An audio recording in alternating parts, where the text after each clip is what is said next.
Evangelho de Marcos, capítulo 1, e vamos ler a partir do versículo 21.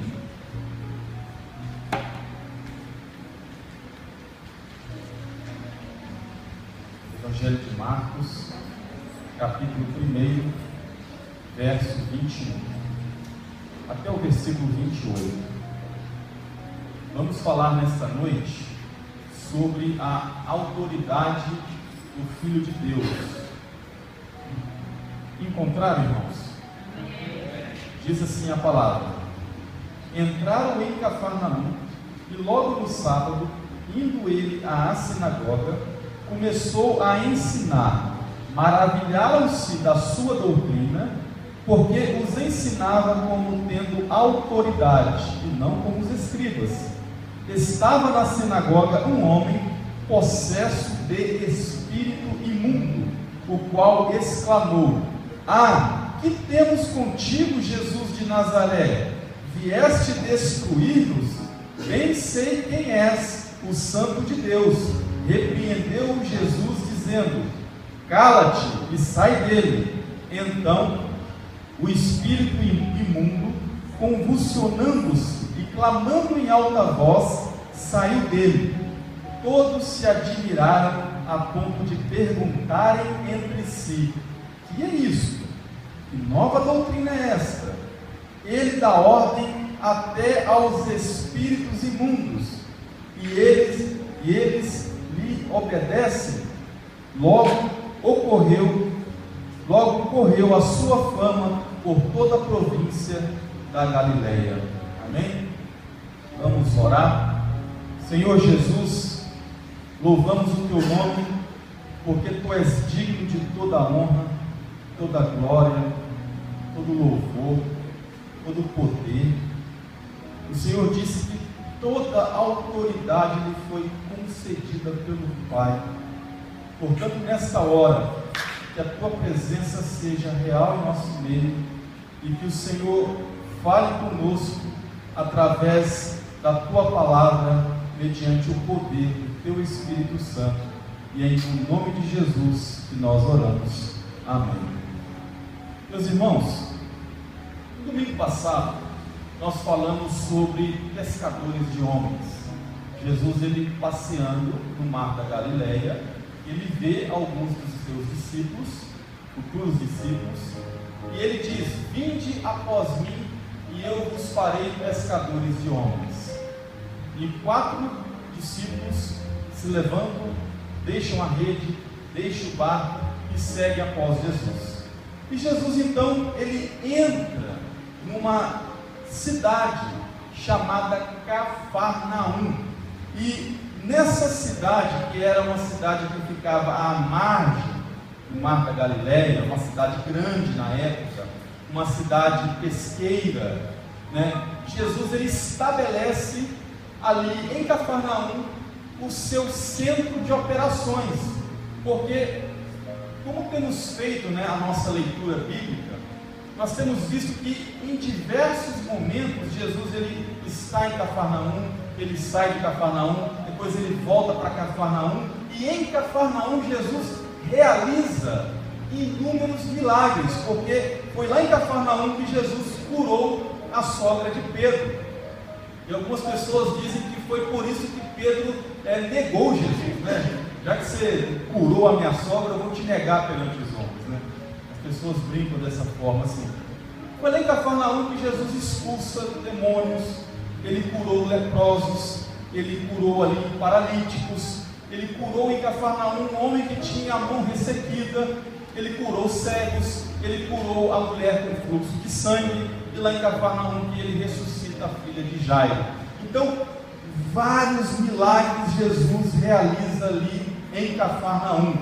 E aqui no texto nos diz que num dia de sábado, ele com seus discípulos entra numa sinagoga. Uma sinagoga era um local que os judeus construíram desde o período em que o templo foi destruído lá pela Babilônia.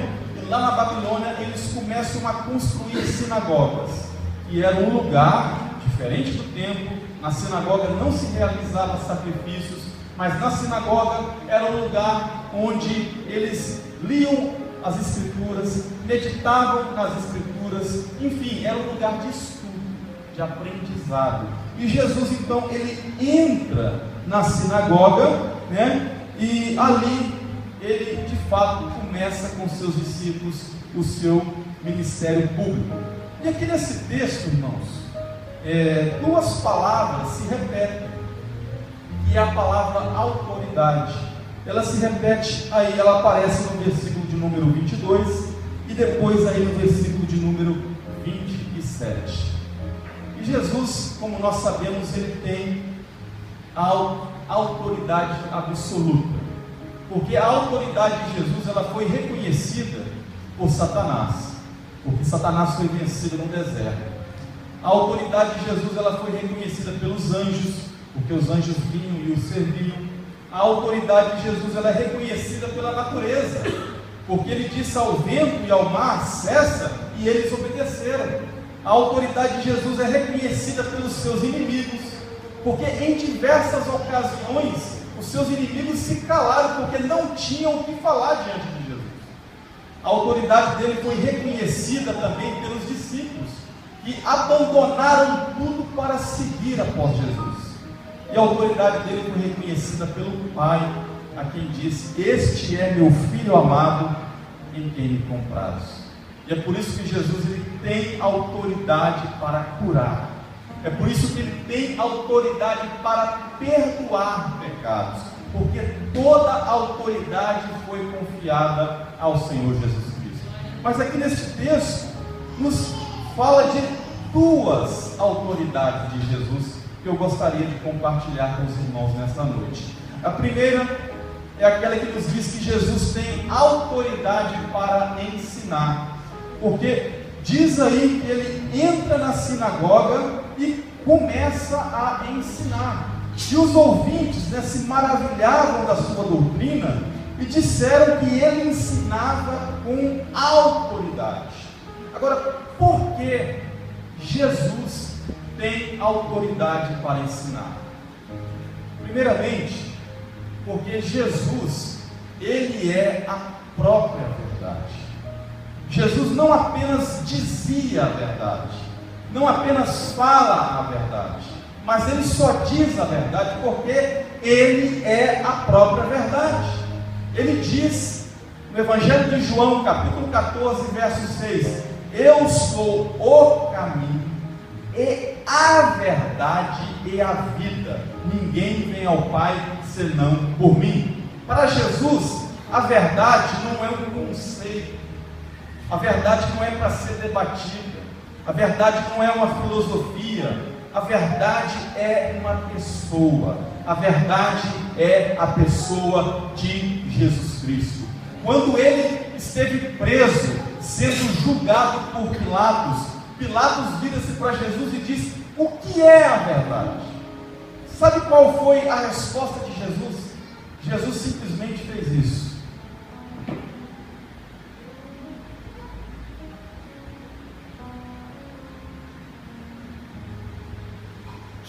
Ele ficou em silêncio diante de Pilatos, porque a verdade não é um conceito, a verdade é uma pessoa. O que é a verdade, Pilatos? Você está diante dela. Jesus, ele é a verdade, por isso que ele tem autoridade para ensinar. Jesus tem autoridade para ensinar porque a sua doutrina é diferente da doutrina dos escribas. Porque quando os escribas ensinavam, eles recorriam sempre a rabinos antigos. Quando eles falavam alguma coisa, eles diziam: olha, porque o rabino Shammai falou isso, porque o rabino Hilel ensinava desta forma. Mas Jesus não, ele não apelava para a autoridade de rabinos que o antecedeu, porque Jesus, ele é a própria autoridade. Jesus, ele não falava em nome de nenhum rabino, mas ele falava em nome do Pai, que o conferiu toda a autoridade, que o conferiu toda a autoridade, por isso que ele tem autoridade, e a doutrina dele é diferente. O que é uma doutrina? É um conjunto, de ideias, é um conjunto de pensamentos. E a doutrina de Jesus, diferente da doutrina dos escribas, que era uma doutrina ritualista, era uma doutrina legalista, moralista, tudo isso, A doutrina de Jesus, ela não é igualmente com a verdade, não é para ser debatida. A doutrina de Jesus é para ser provada, porque lá no Evangelho de João, capítulo 7, versos 16 e 17, ele diz assim: o meu ensino, isto é, a minha doutrina, não é minha. O meu ensino vem daquele que me enviou. Se alguém quiser fazer a vontade de Deus, descobrirá se o meu ensino, isto é, se a minha doutrina vem de Deus ou se falo de mim mesmo. Ou seja, se você quiser aprender a doutrina de Jesus, você não vai aprender a doutrina dele estudando apenas. Você vai aprender a doutrina de Jesus quando você dá um passo de fé. É quando você diz: eu vou me render à palavra de Jesus. Eu vou provar como é andar com Cristo. Porque para que eu saiba o gosto que tem o pudim, eu tenho que provar o pudim, Então, para que eu prove, para que eu saiba se a doutrina de Jesus vem de Deus ou não, eu tenho que provar. Pela fé receber, pela fé confiar que a palavra que Jesus ensina são palavras de vida para a minha vida.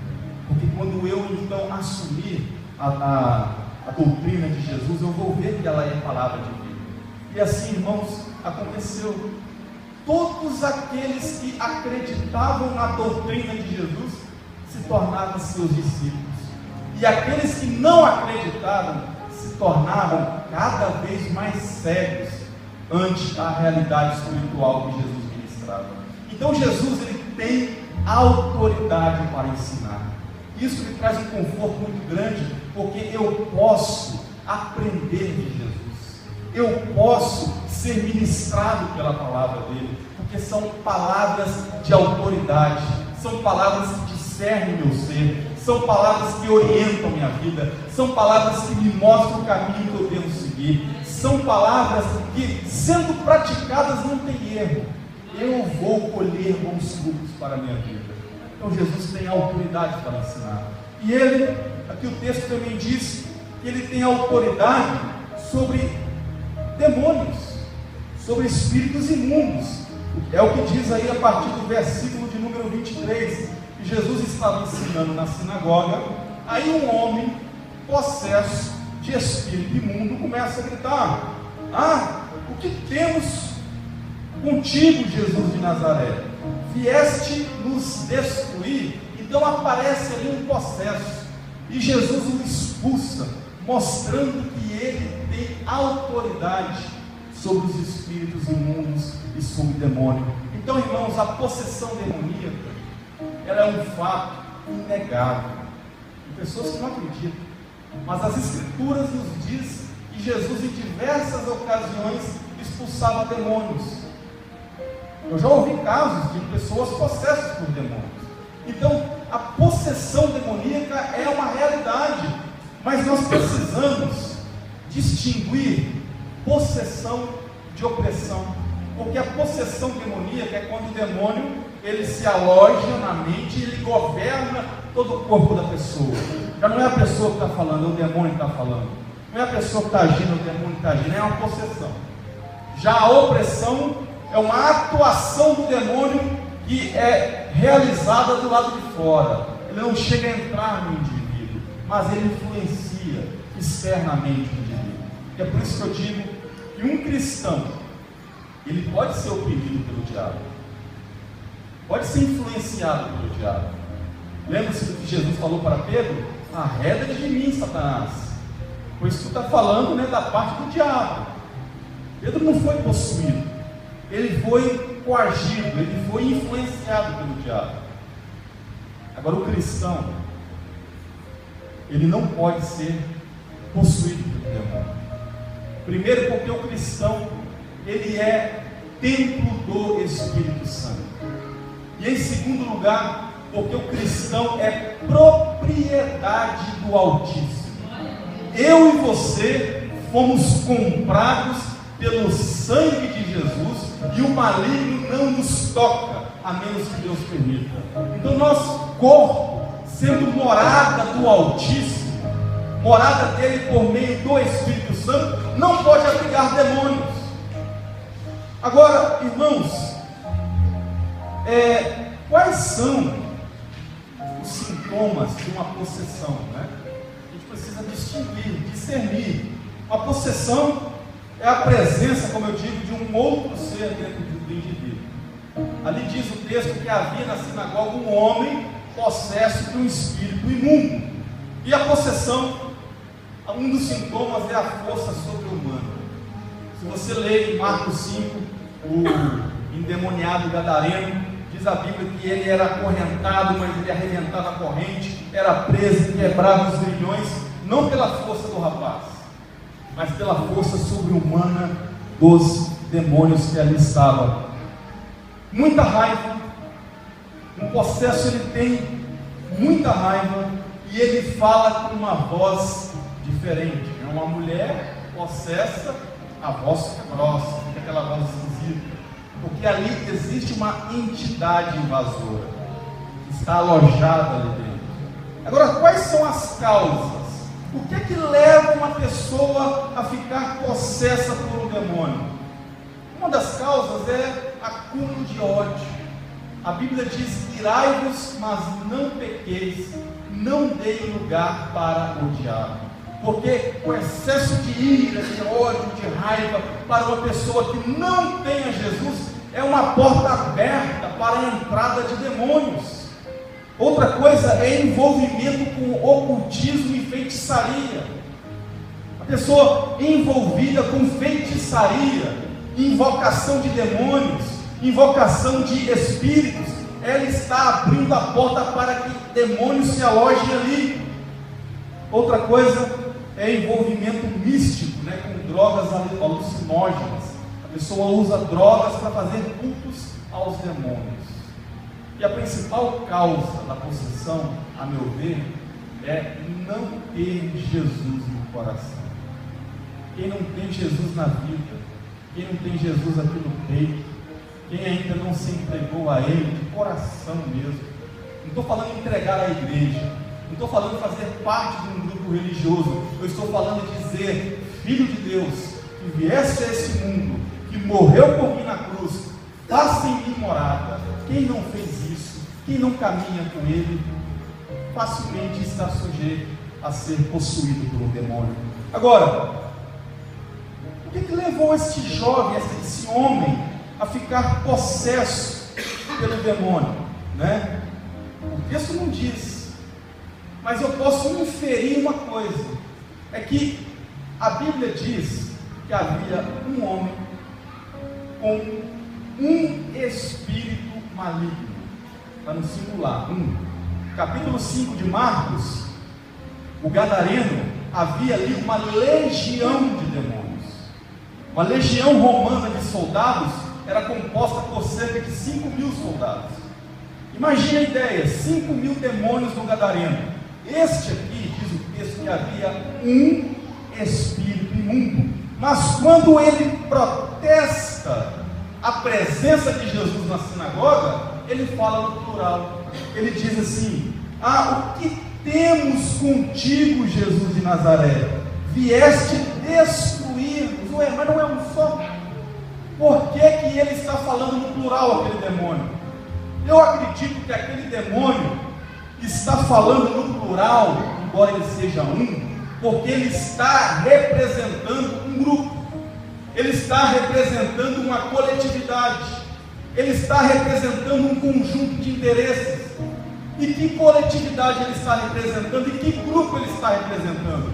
Os versos anteriores diz que Jesus, ele quebra a credibilidade da autoridade dos escribas e fariseus, porque ele ensinava com autoridade, e ao fazer isso, Jesus descredencia, Jesus tira a autoridade deles, nos mostrando o seguinte: que o diabo era parceiro do que ali era ensinado naquela sinagoga. E não me pergunte o que era ensinado, porque eu não sei, mas o que eu sei é que nos nossos dias há muitos lugares em que se ensina verdadeiramente doutrina de demônios.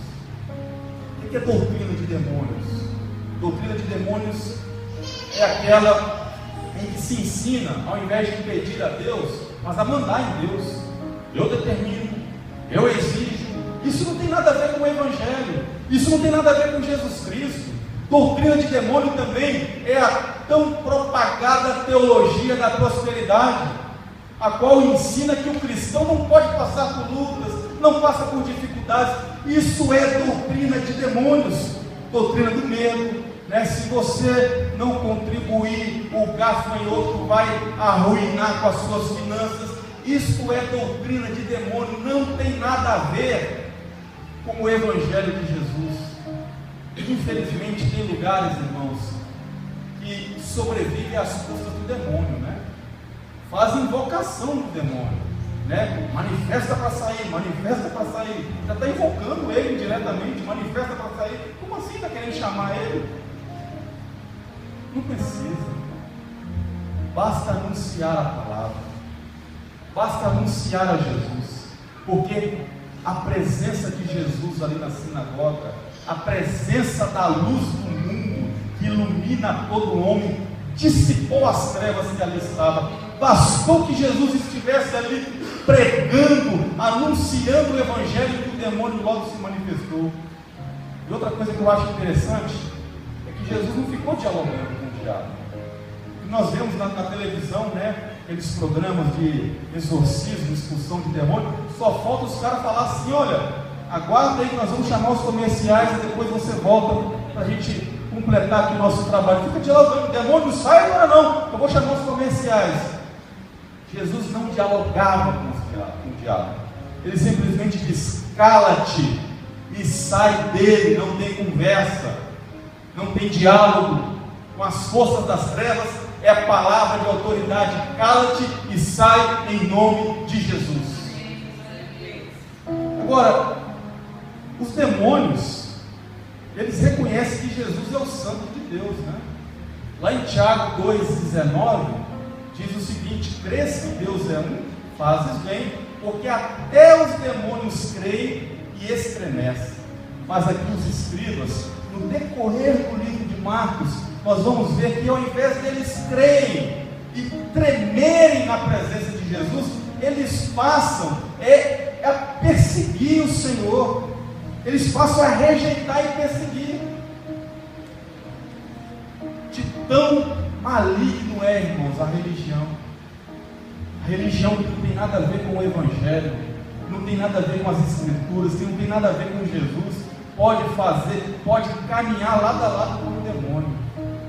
Agora, para nós encerrarmos, observe que esse texto, ele vem logo em seguida à promessa de Jesus de: vinde após mim e eu vos farei pescadores de homens.